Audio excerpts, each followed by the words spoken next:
provavelmente eu não consiga terminá-la hoje. Aí depois eu converso, pastor, se numa oportunidade, se for esse o caso, a gente dá continuidade. Que eu não queria também de correr aqui e perder a essência. Até citou algumas coisas aqui, a questão aí desse momento, dessa pandemia, desse vírus, enfim, o nome que se queira dar. Eu não tenho aqui elementos para discorrer sobre a pandemia, mas fato é que é uma situação assim grave que o mundo está passando, está vivendo, ela por si só. Mas o que eu queria trazer para os irmãos é que nós temos um adversário. Satanás está se aproveitando desse momento, se aproveitando dessa pandemia, desse vírus, para fragmentar a igreja, para trazer dificuldade para a igreja. A palavra nos mostra qual é a atividade principal de Satanás. É contra a igreja. Ele veio para matar, roubar e destruir. Mas Jesus veio para dar vida e dar vida com abundância. Amém? E nós estamos vivendo uma situação tão difícil, tão estranha, esquisita, que se nós não estivermos atentos, nós começamos a perder o significado, o sentido do que é a igreja, do que é ser igreja. Independente desse momento da pandemia, já recente, mas há algum tempo, criou-se um movimento, principalmente aqui, dos chamados desigrejados. Pessoas que recusam a igreja, que rejeitam a vida comunitária da igreja, pessoas que rejeitam se submeterem às autoridades estabelecidas por Deus em relação à igreja, se isolam e dizem: eu sou a igreja. Individualmente, você já ouviu isso? Não, eu sou a igreja. Então rejeitam a organização, rejeitam a instituição. A desigrejado, por exemplo, eu teve há muito tempo, minha mãe se mudou, meus pais se mudaram de uma cidade para outra, a gente morava no Guarujá, mudamos para Ubatuba. A igreja que a gente congregava lá não tinha, e a gente ficou um período em casa por Deus não ter mostrado ainda o local onde a gente iria congregar. Então nós passamos um período desigrejado até que Deus nos mostrou. E nós passamos a congregar. Aconteceu quando nós viemos do Guarujá para São Paulo. Aqui também nós ficamos perdidos. A igreja que a gente congregava não tinha aqui. E aonde congregar? E aí passamos um período desigrejado, por assim dizer. Nós passamos agora um período não desigrejados. Nós passamos 5 meses sem estar aqui no templo. Porque a igreja estava viva. A igreja estava ativa, atuante. De uma forma diferente, de uma forma não usual. Cultos online, relacionamento online. Mas a igreja não morreu. Nós não estávamos desigrejados. Agora, isso não pode ser eterno.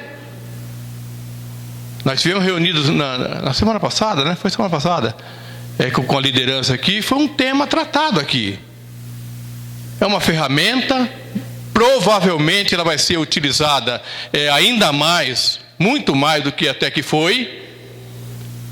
Mas nós temos necessidade, sim, da vida comunitária.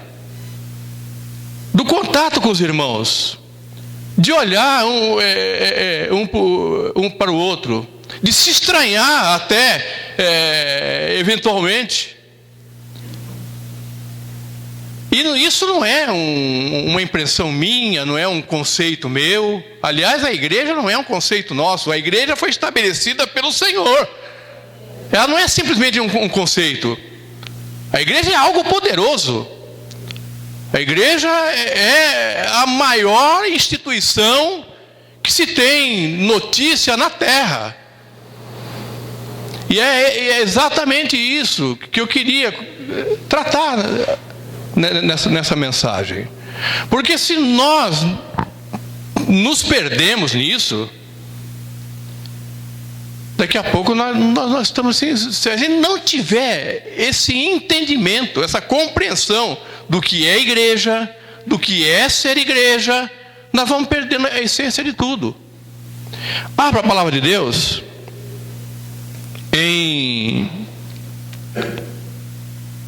no Evangelho que escreveu Mateus, no capítulo 16.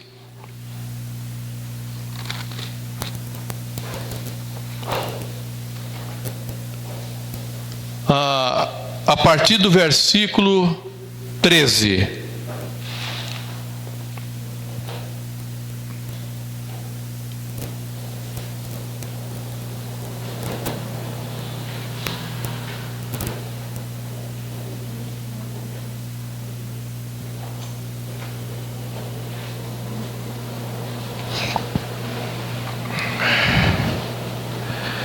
O texto diz assim: chegando Jesus à região de Cesareia de Filipe, perguntou aos seus discípulos: quem os outros dizem que o Filho do Homem é? Eles responderam: alguns dizem que é João Batista, outros Elias, e ainda outros Jeremias, ou um dos profetas. E vocês? Perguntou ele: quem vocês dizem que eu sou? Simão Pedro respondeu: tu és o Cristo, o Filho do Deus vivo. Respondeu Jesus: feliz é você, Simão, filho de Jonas, porque isto não lhe foi revelado por carne ou sangue, mas por meu Pai que está nos céus.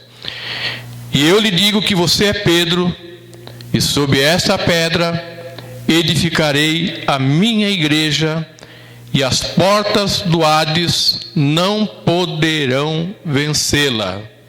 E eu lhe darei as chaves do reino dos céus. O que você ligar na terra será ligado nos céus, e o que você desligar na terra terá sido desligado nos céus. Então advertiu aos seus discípulos que não contassem a ninguém que ele era o Cristo. Até aí, amados, pode sentar.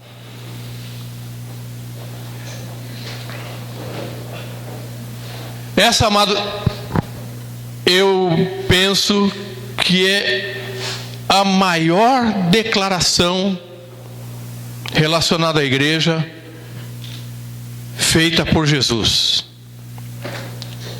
Eu edificarei. Ele faz um trocadilho ali com o que Pedro fala, com o nome de Pedro. Tu és Pedro. Sobre essa pedra que ele se refere é o próprio Jesus, o próprio Pedro na sua carta lá, ele confirma isso, a pedra angular. Então, sobre uma pedra firme, segura, que é ele próprio Jesus, essa igreja, uma igreja seria construída. A igreja seria construída. Então, nessa declaração, e essa declaração, a compreensão dela é essencial para a nossa vida como igreja. Se nós não tivermos entendimento disso, a gente fica vagando no meio da igreja. Essa declaração mostra aqui, primeiro, que a igreja, ela tem uma autoria. A igreja não nasceu do nada. A igreja não foi uma ideia humana, como muitas instituições que existem. Há um autor, há um construtor, um idealizador. Jesus, o Filho de Deus, o Filho do Deus vivo. Ele construiu a igreja. Ele idealizou a igreja. Então, quando ele diz edificarei, ele está dizendo aqui que a igreja é de autoria dele, do Filho de Deus, de autoria de Jesus. Não pertence aos pastores, não pertence a um grupo, não pertence a uma denominação. A igreja é algo poderoso que Jesus construiu e é dele. Que aí ele fala aqui de propriedade, a minha igreja. Edificarei a minha igreja. Então aqui ele fala de autoria e ele fala também de propriedade. A igreja pertence a Jesus. E é muito sério isso. Porque muitas vezes, sem perceber ou percebendo, nós tomamos atitude que se volta contra a igreja. E se voltar contra a igreja é se voltar contra algo que é propriedade de Jesus, que foi construída por Jesus e é propriedade dele. Paulo, quando tem um encontro com Jesus, ele vivia numa situação de perseguir a igreja por falta de entendimento. E quando ele tem um encontro com Jesus, Jesus fala para ele: duro é para ti recalcitrar contra os aguilhões. E Paulo se converte, e de perseguidor ele se torna um defensor e perseguido agora pela igreja do Senhor, porque ele foi alcançado pelo autor, pelo construtor e pelo proprietário da igreja. Então a primeira coisa nessa declaração é que Jesus, ele é o construtor, Jesus é o proprietário, é propriedade dele, e ele traz aqui, ele oferece aqui, ele declara que ele protege a igreja. Ele dá à igreja a proteção. Ele diz que as portas do inferno não prevalecerão contra a igreja. O que é isso? Porta não é um instrumento de ataque. Porta aqui é um instrumento de defesa. Quando ele fala aqui, a porta do inferno aqui, não é que o Hades aqui, o inferno vem contra a igreja, não. É que a igreja avança. A igreja caminha. E as portas que tentam impedir que isso aconteça são derrubadas. E existem muitas portas hoje aqui espalhadas por tudo quanto é lugar, tentando paralisar a igreja. E Jesus está falando aqui que essas portas não prevalecerão. Cairão uma a uma. Porque a igreja que o Senhor construiu, a igreja que o Senhor edificou, a igreja que lhe pertence, ela avança. Ela avança, ela avança, ela rompe as barreiras. E ele deu a essa igreja, aqui obviamente, ele está falando com a Pedro, mas quando a gente olha aqui, ainda aqui no mesmo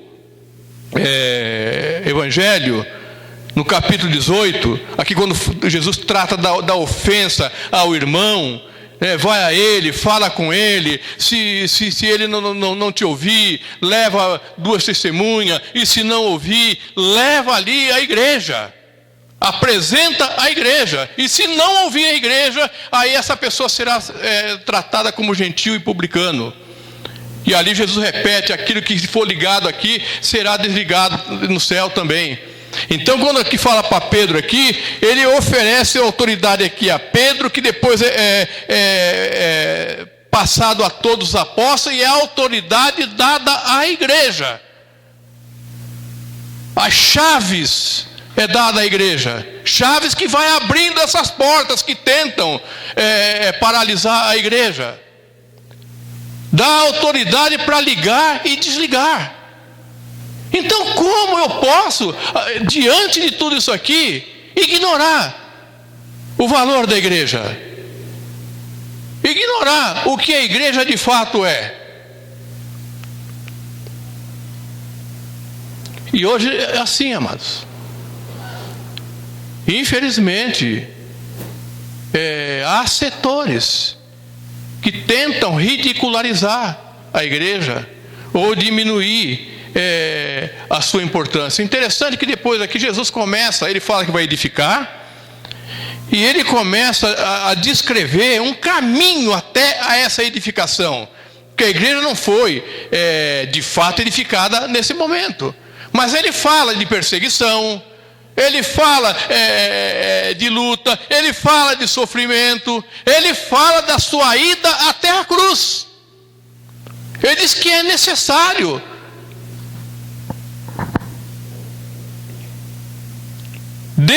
No versículo 21 ele diz assim: desde aquele momento, depois de ter dito aquilo que nós lemos agora há pouco, ele fala: desde aquele momento, Jesus começou a explicar aos seus discípulos que era necessário que ele fosse para Jerusalém e sofresse muitas coisas nas mãos dos líderes religiosos, dos chefes dos sacerdotes e dos mestres da lei, e fosse morto e ressuscitasse no terceiro dia. Então Pedro, chamando-o à parte, começou a repreendê-lo, dizendo: nunca, Senhor, isso nunca te acontecerá. Jesus virou-se e disse a Pedro: para trás de mim, Satanás, você é uma pedra de tropeço para mim e não pensa nas coisas de Deus, mas na dos homens. Na Almeida aqui fala: não compreende, você não compreende as coisas de Deus. Então, no primeiro momento, Pedro, movido pelo Espírito, traz uma declaração, uma revelação poderosa, elogiada por Jesus, e aqui ele dá ouvido a Satanás e traz uma declaração humanista, e aqui um parênteses, aparentemente uma declaração bonitinha, preocupada com Jesus, né? Não, mestre, você não vai sofrer. Não, mestre. Nós não podemos nos enganar, porque muitas vezes nós ouvimos declarações bonitinhas, né? Agradáveis, mas que contrariam aquilo que a palavra de Deus diz. Jesus fala aqui: Pedro, você não compreende, você está olhando com olhares humanos. E Pedro, me parece, eu penso, que ele continuou nessa incompreensão até a morte de Jesus, quando ele nega, ele corta as orelhas do soldado. Ele não tinha compreendido ainda. Mas após isso, Pedro, vamos dizer assim, se converte realmente e se tornou algo poderoso na igreja. Mas até então ainda havia uma incompreensão. Amado, eu penso que essa incompreensão existe hoje ainda, por parte de muitos de nós, do que de fato é a igreja. O que nós estamos fazendo aqui? Às vezes ainda não entendemos ainda a dimensão do que é pertencer à igreja que foi construída por Jesus, que é propriedade dele. É necessário fazer isso. E no capítulo 2 de Atos, a igreja, ali há um grande derramar do Espírito Santo, como Jesus havia prometido. Grandes coisas ali acontecem, a igreja de fato ali é estabelecida. Mas tem um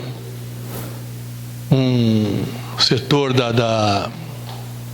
um ramo da teologia que chama-se apologética, que, assim, rapidamente, de maneira rápida, é a defesa da sua fé, a defesa da igreja, dos princípios. Um apologeta, aqui biblicamente falando, é aquele que defende a causa que ele crê. E nós fomos chamados, amados, para servir para andar, recebemos o Evangelho do Senhor. Não que o Senhor precise, Ele já falou que as portas do inferno não vai prevalecer contra a igreja. Não, a igreja, sabe, ela tem uma sustentação inabalável. A igreja ela tem uma sustentação inabalável. Mas em nosso próprio benefício, nós precisamos, cada um de nós, ser um apologeta, um defensor da causa que nós abraçamos e que nós cremos, para refutar,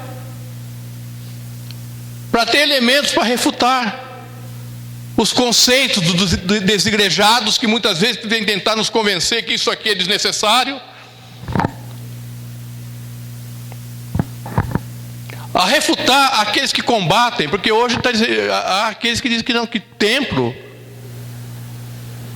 Nós tivemos uma experiência agora que a gente pôde congregar sem esse espaço aqui. Mas isso não significa que o templo é antibíblico. Mas tem pessoas dizendo que é antibíblico, que nós não temos que estar em templo. Há uma finalidade aqui no templo. Claro, isso aqui sem a tua presença aqui, isso aqui não é nada. É um templo como outro. Mas é um lugar que foi consagrado para que a gente se reúne aqui e aqui juntos nós exaltemos e glorificamos o Senhor. Amém? Isso facilita muitas coisas. Então, mas a igreja se reúne aqui. Ela se reúne no lar, mas sempre numa esfera comunitária. Não há a igreja do eu sozinho. Não há a igreja do isolado. Não há a igreja dos que rejeitam a comunhão, a aproximação com os irmãos.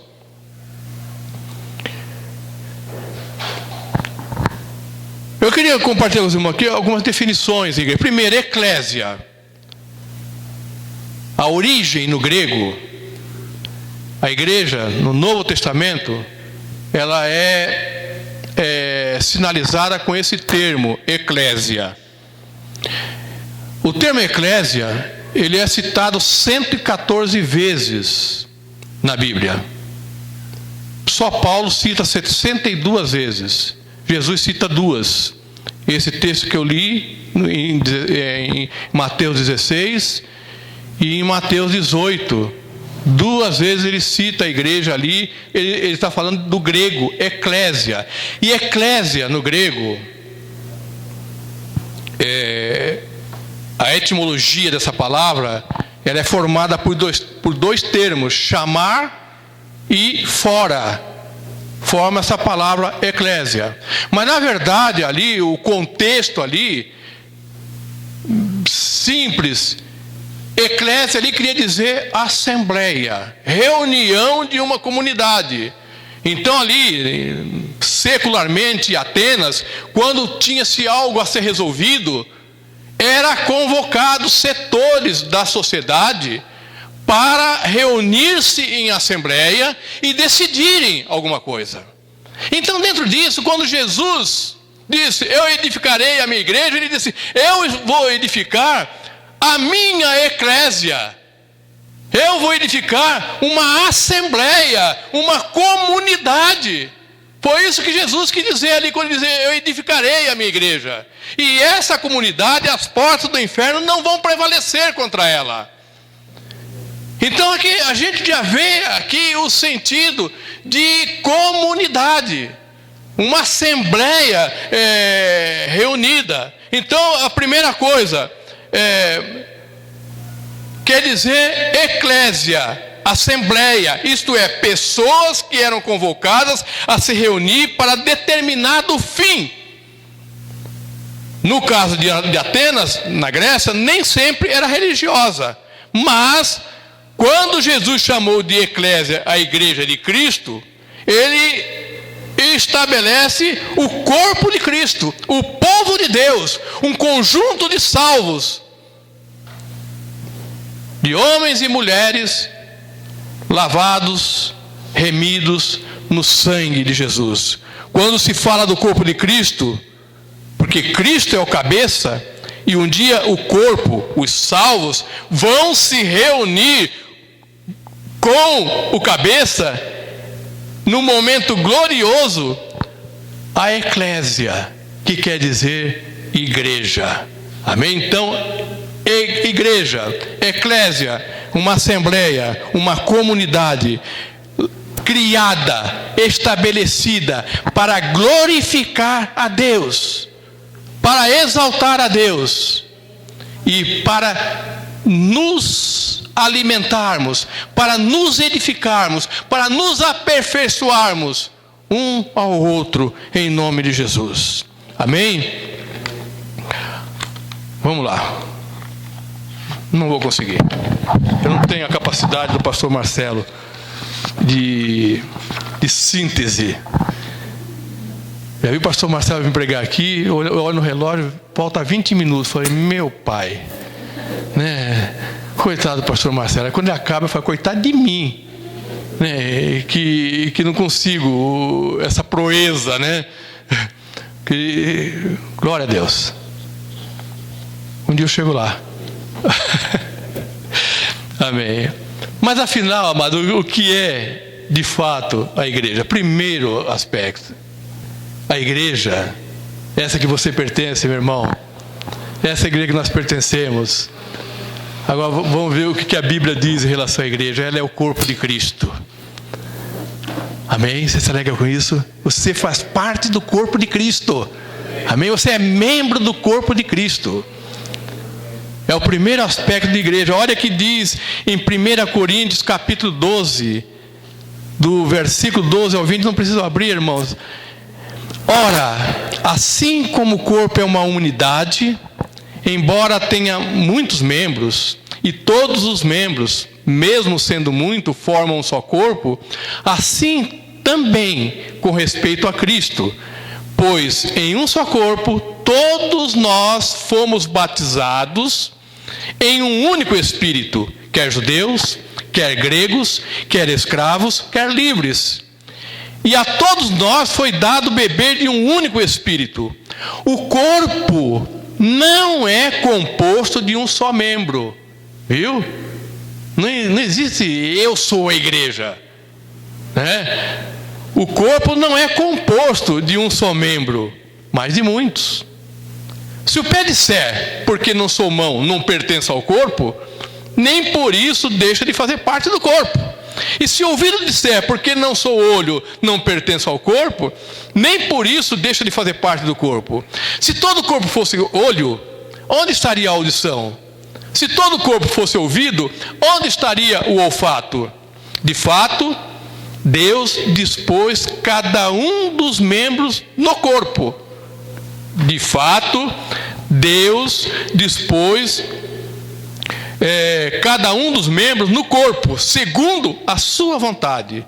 Se todos fossem um só membro, onde estaria o corpo? Assim há muitos membros, mas um só corpo. Amém? Ainda nesse mesmo capítulo, versículo 27, diz assim: ora, vocês são o corpo de Cristo, e cada um de vocês individualmente é membro desse corpo. Olha que maravilha! Glória a Deus! O coletivo faz o corpo, mas eu individualmente não sou o corpo. Eu individualmente, eu sou membro desse corpo. Portanto, eu individualmente não sou a igreja. Nós somos a igreja de Jesus. Amém? Comprada por Ele. Nós somos juntos. Coletividade. Não há carreira solo nessa história. Segundo, o que a igreja é? Olha que coisa que maravilhosa que a igreja é. A igreja é a noiva. A igreja é a noiva de Cristo. Olha o que diz em Apocalipse 19, versículos 6 ao 8. Então ouvi algo semelhante ao som de uma grande multidão, como estrondo de muitas águas e fortes trovões que bradava: aleluia! pois reina o Senhor, o nosso Deus, o Todo-Poderoso. Regozijemo-nos, vamos alegrar-nos e dar-lhe glória, pois chegou a hora do casamento do Cordeiro, e a sua noiva já se aprontou para vestir-se. Foi-lhe dado linho fino, brilhante e puro. O linho fino são os atos justos dos santos. Não tem várias noivas, tem uma noiva. É uma esposa. Esse dia se aproxima, amados. O dia das bodas do Cordeiro. Ele próprio, Jesus, está aperfeiçoando. Lá em Efésios fala a forma como o marido deve tratar, por exemplo, a esposa. E lá cita o exemplo, como Jesus ama a sua noiva, ama a sua igreja e cuida dela, e trata dela, e aperfeiçoa essa igreja. Mas não são várias noivas, é uma noiva, a noiva de Cristo. Terceiro, aliás, a igreja é a família de Deus, como bem disse a Tânia aqui. Infelizmente, amados, tem muita gente rejeitando isso, rejeitando essa verdade e querendo viver isoladamente. Portanto, vocês já não são estrangeiros, nem forasteiros, mas concidadão dos santos e membros da família de Deus. Mas você pensaram nisso? Eu faço parte da família de Deus. Sim, Deus tem uma família. Deus tem uma família e você faz parte dela. Não são várias famílias, é uma família. Membros da família de Deus, edificados sobre o fundamento dos apóstolos e dos profetas, tendo Jesus Cristo como pedra angular, no qual todo edifício é ajustado e cresce para tornar-se um santuário santo no Senhor. Nele vocês também estão sendo juntamente edificados para se tornarem morada de Deus por seu Espírito. Efésios 2, do 19 ao 22. Amém? Agora, uma questão que hoje as pessoas, não sei por que, resolveram polemizar isso. Então, a pergunta aqui, aonde que a igreja se reunia? Porque é assim, tem muita gente hoje abolindo a instituição igreja, abolindo o templo, mas se reúnem, eles continuam se reunindo. Eles arrumam um galpão na empresa, no pátio da empresa, ou numa casa. Lá eles acabam, de alguma forma, eles tiram ofertas. Há uma organização ali. Ou seja, não dá para fugir disso. Mas eles dizem, não quero templo, eu me afastei da instituição, me afastei dela. Mas na verdade, na prática, eles fazem a mesma coisa. O que eu entendo isso? Eu me afasto da instituição porque eu não quero me submeter. Eu quero criar as minhas próprias regras, eu quero criar os meus próprios conceitos. Então, para não me submeter, eu vou aí, entre aspas, viver sem instituição. Mas na prática ela existe. Olha aqui, aonde se reunia? No templo e nas casas. Todos os dias continuavam, aqui é a igreja quando inicia, todos os dias continuavam a reunir-se no pátio do templo, partir o pão em suas casas e juntos. Preste atenção aqui, amado, nos plurais que tem nesse texto. Todos os dias continuavam a reunir-se no pátio do templo, partiam o pão em suas casas e juntos participavam das refeições com alegria e sinceridade de coração, louvando a Deus e tendo a simpatia de todo o povo. E o Senhor lhes acrescentava todos os dias os que iam sendo salvos Atos 2, 46 e 47. Certo dia, Pedro e João estavam subindo ao templo na hora da oração, às 3 horas da tarde. Estava sendo levado para a porta do templo, chamada Formosa, um aleijado de nascença que ali era colocado todos os dias para pedir esmolas ao que entrava no templo. Vendo que Pedro e João iam entrar no pátio do templo, pediu-lhes esmola. Atos 3, 1 e 3. Todos os dias no templo e de casa em casa, não deixava de ensinar e proclamar que Jesus é o Cristo. Atos 5, 42. Ou seja, a igreja, claro, não é o templo, não é as casas, mas ele se reúne nas casas e se reúne nos templos. Mas não é um só. Não é um só. É uma comunidade, é uma assembleia, é uma eclésia de Jesus reunido. Havia alguma organização? Quer ver? Primeiro, naqueles dias, crescendo o número de discípulos, os judeus de fala grega, entre eles, queixaram-se dos judeus de fala hebraica, porque suas viúvas estavam sendo esquecidas na distribuição diária de alimento. Por isso, os 12 reuniram todos os discípulos e disseram: não é certo negligenciarmos o ministério da palavra de Deus a fim de servir às mesas. Irmãos, escolham entre vocês 7 homens de bom testemunho, cheios do Espírito e de sabedoria. Passaremos a eles essa tarefa e nos dedicaremos à oração e ao ministério da palavra. Tal proposta agradou a todos. Então escolheram Estevão, homem cheio de fé e do Espírito Santo, além de Filipe, Prócoro, Nicanor, Timão, Pármenas e Nicolau, um convertido ao judaísmo, proveniente de Antioquia. Apresentaram esse homem aos apóstolos, os quais oraram e lhe impuseram as mãos. Aqui fala da instituição dos diáconos na igreja, uma organização.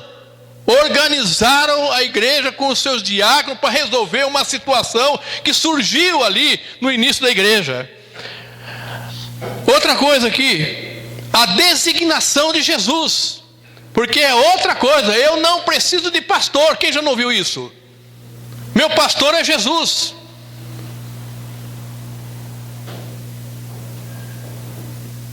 Amados, pela graça de Deus, pela misericórdia de Deus, imerecidamente, aqui, em outras igrejas, Deus levantou pastores. Nós estamos aqui como pastores, nós somos servos, amados. Não é título, é trabalho, é organização da igreja. E não fomos nós. Não foi Jesus que estabeleceu isso. Olha o que diz aqui em Efésios. Paulo fala aqui: como prisioneiro no Senhor, rogo-lhes que vivam de maneira digna da vocação que receberam. Sejam completamente humildes e dóceis. Sejam pacientes, suportando uns aos outros com amor. Façam todo o esforço para conservar a unidade do Espírito pelo vínculo da paz. Há um só corpo e em um só Espírito, assim como a esperança para a qual vocês foram chamados é uma só. Há um só Senhor, uma só fé, um só batismo, um só Deus e Pai de todos, que é sobre todos, por meio de todos e em todos. E a cada um de nós foi concedida a graça conforme a medida repartida por Cristo. Por isso é que foi dito: quando ele subiu em triunfo às alturas, levou cativo muitos prisioneiros e deu dons aos homens. Que significa? Ele subiu, senão que também descera às profundidades da terra. Aquele que desceu é o mesmo que subiu acima de todos os céus, a fim de encher todas as coisas. Fala de Jesus. E aí Paulo completa: e ele quem? Ajude aí. Ele quem? Jesus.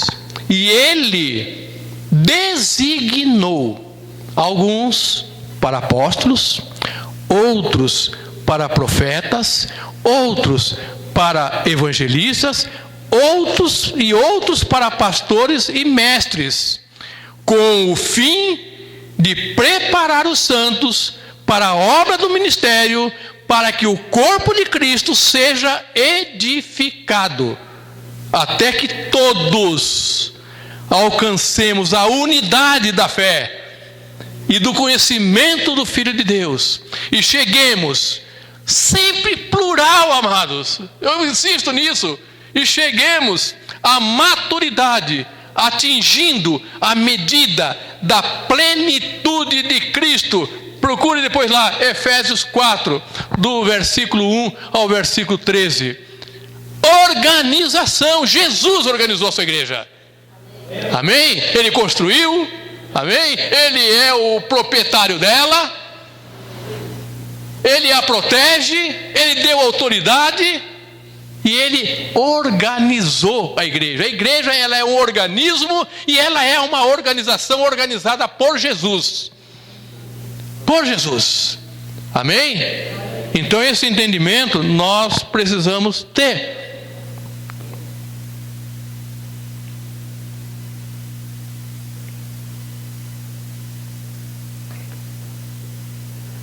Mas, a despeito disso tudo, amados, desde o início,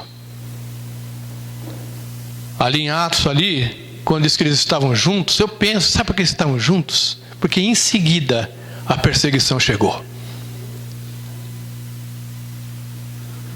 O Lucas ali que escreveu o livro de Atos, ele insiste, sempre que ele cita ali, lá no capítulo 2, lá no capítulo 4, ele destaca essa palavra, eles estavam sempre juntos, eles viviam juntos. Ele destaca essa palavra. Sabe por quê? Porque em seguida começa a vir a perseguição. Logo após aqui a instituição dos diáconos, Estevão é morto, apedrejado, por defender a causa. Ele é morto, apedrejado. A igreja se dispersou por um longo período. Era ilegal estar em templo. Depois houve lá o imperador que legalizou, vamos dizer assim, a igreja voltou a também se reunir nos templos. Mas até então, a igreja obrigatoriamente teve que se reunir nas casas. Ainda hoje existem lugares onde é proibido, que as pessoas são as igrejas subterrâneas, que estão vivas, firmes, edificadas, mas não pode estar no templo e muitas vezes não pode estar nem nas casas. As igrejas das sepulturas, das catacumbas, dos lugares escuros, porque as autoridades não permitem.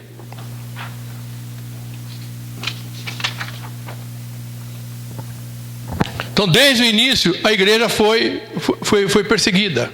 A igreja tem sido perseguida hoje, amado. Nós estamos achando que está tudo bonitinho. Nós não somos proibidos de cultuar. Nós estamos aqui, tudo aberto, não tem nada escondido. Quando a gente pode se reunir na cela, ninguém nos incomoda. Mas há, amados, uma perseguição cultural. Nós temos perseguições políticas. Nós somos perseguidos por movimentos que se levantam na sociedade para destruir a igreja, por ideologias que se criam com o objetivo de destruir a igreja. Então é uma perseguição mais difícil até de combater, porque muitas vezes ela não é visível, ela não é objetiva muitas vezes. Ela está aí, à nossa volta, ela trabalha hoje, não é física, trabalha na mente. Há uma perseguição contra a igreja, trabalhando na mente das pessoas. Doutrinamento diário, através da mídia, através das pessoas, através dos conceitos, através da escola. As nossas escolas, amado, você que tem filhos, esteja atento àquilo que estão ensinando lá na escola, por professores. com um único objetivo: tentar destruir a igreja.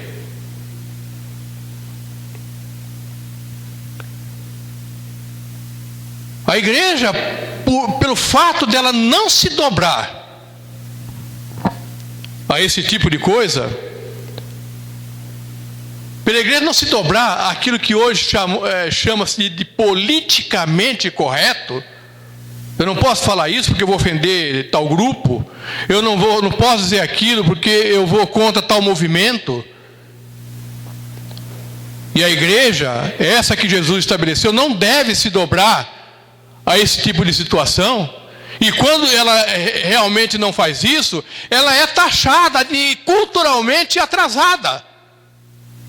É assim que muitas vezes nós somos vistos.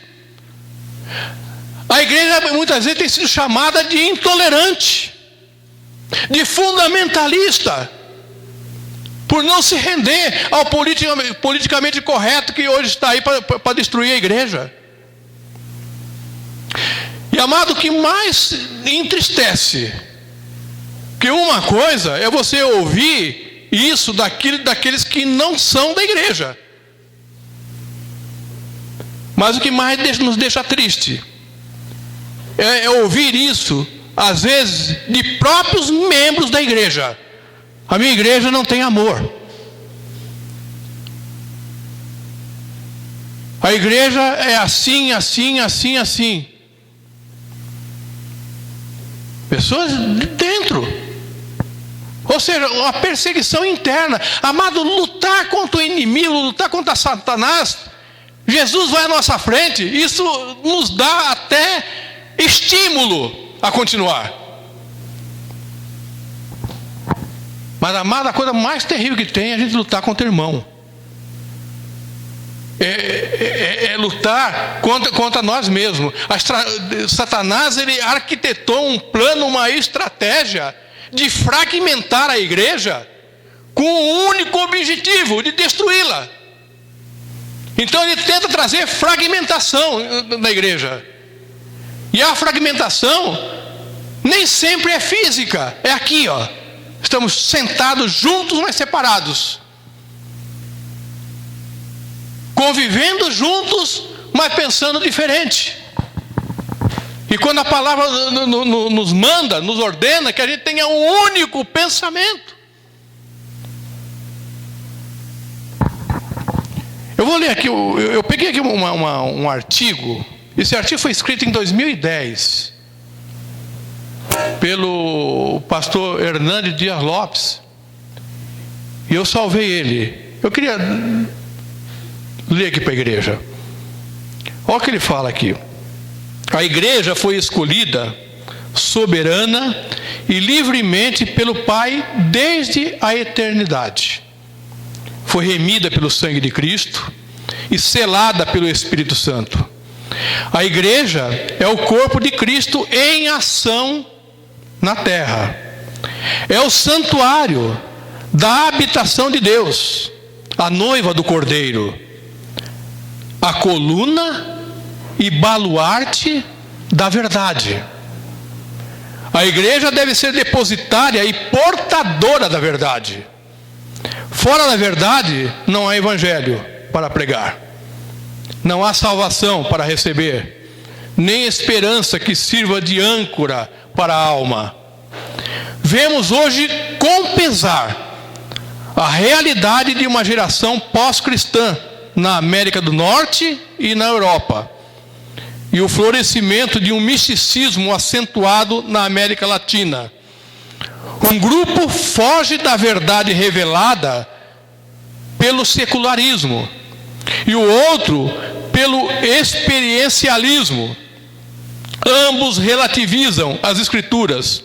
Um esvazia o seu conteúdo por uma interpretação racionalista e liberal.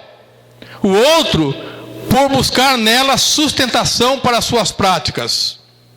Então um vai por um caminho liberal, outro distorce a palavra para embasar condutas erradas.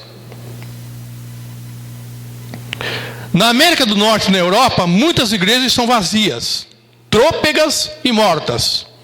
Existem grandes templos, suntuosas catedrais, ricas propriedades, uma colossal estrutura, mas sem vida, sem poder, sem autoridade para viver e pregar. Isso porque abandonaram a fidelidade às Escrituras, bandearam para o liberalismo teológico, suprimiram a pregação evangélica, deram pedra em vez de pão ao povo para comer. Por isso a igreja está morrendo. Na verdade, quando a igreja começa a flertar com o liberalismo e se render aos seus interesses, ela perde a sua autoridade e deixa de ser embaixadora de Deus. Onde o liberalismo teológico chega, a igreja morre. Esse é um aviso solene que deve estar sempre trombeteando em nossos ouvidos. Mas esse não é o único perigo. No Brasil, sobretudo, temos visto a pregação de um semi-evangelho imiscuído com práticas condenáveis pelas Escrituras, induzindo os incautos a um misticismo semi-pagão. O evangelho tornou-se mercadoria e a igreja um balcão de negócio. A mensagem passou a ser para atender o gosto e a preferência da freguesia, fruto da pesquisa do mercado de consumo. A igreja capitulou-se ao pragmatismo moderno. Para muitos segmentos religiosos, hoje o que interessa não é a verdade, mas o que funciona. Então a realidade não importa.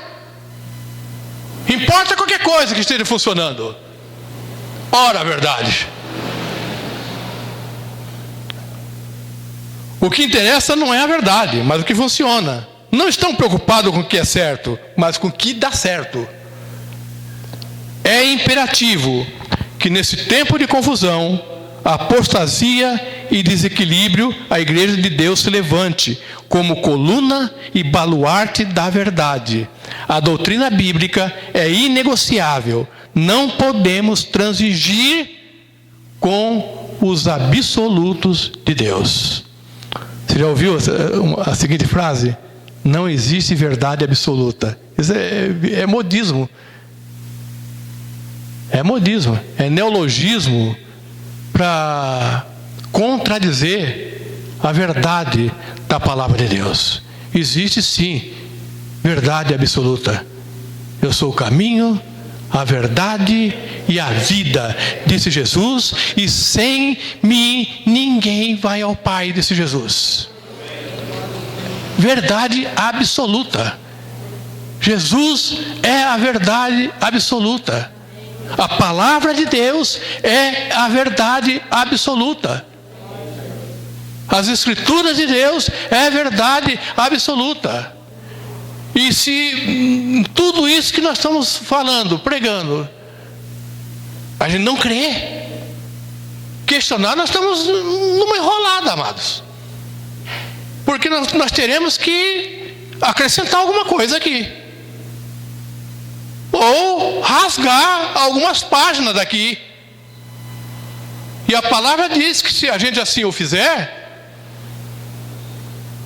o nosso nome será rasgado do livro da vida. Será riscado do livro da vida. Então nós não temos alternativas.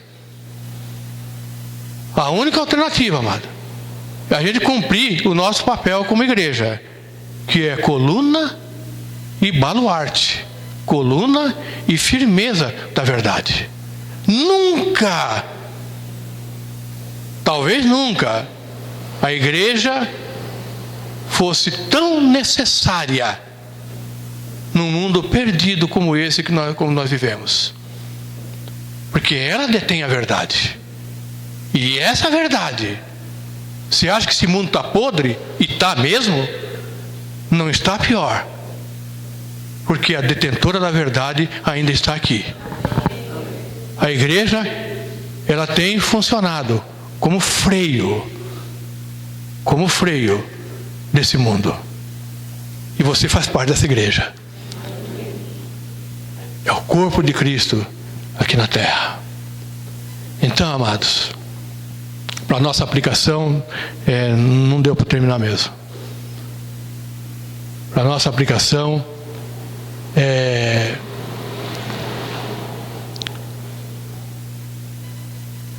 Entenda uma coisa.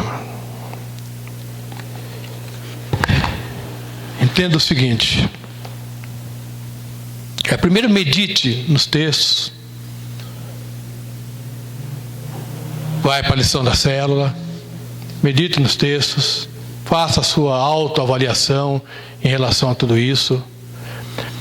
E entenda uma coisa. Você sozinho, você não é a igreja. Nós somos a igreja. Amém? Entenda que você é parte desse corpo. E valorize a sua igreja. Valorize, porque ela é preciosa para o Senhor. Você é precioso para o Senhor. Valorize esse corpo do qual você é membro. Valorize a organização, os pastores constituídos sobre a sua vida, as lideranças constituídas. Isso é bênção, amado. Isso é privilégio. Isso é privilégio. Nós temos isso. Esteja pronto para defender a verdade. Pedro fala na sua carta: santificai-vos, pois, a Cristo, e esteja pronto para explicar a cada um que te perguntar qual é a razão da sua esperança. Faça isso com temor, né? Faça isso com jeito, com educação, que Pedro fala lá. Mas faça, defenda a causa que você crê. E proclame também, lá em Pedro fala que nós somos uma geração eleita, um povo escolhido, adquirido por Deus, nação santa, povo adquirido por Deus. Não é isso? E lá Pedro fala para proclamar as virtudes daquele que nos chamou das trevas para a sua maravilhosa luz. Uma maneira, amada, infalível de defender a igreja, defender a sua fé, é proclamando ela. A maneira de defender o Evangelho, de ser um apologeta, é proclamando ele, anunciando o Evangelho, anunciando Jesus às pessoas. Amém? Nós, em outra oportunidade, nós daremos continuidade. Esse tema não dá para pregar, não esvaziar ele num dia, nem 2 dias, em 3 dias, né? A gente volta a ele oportunamente. Amém?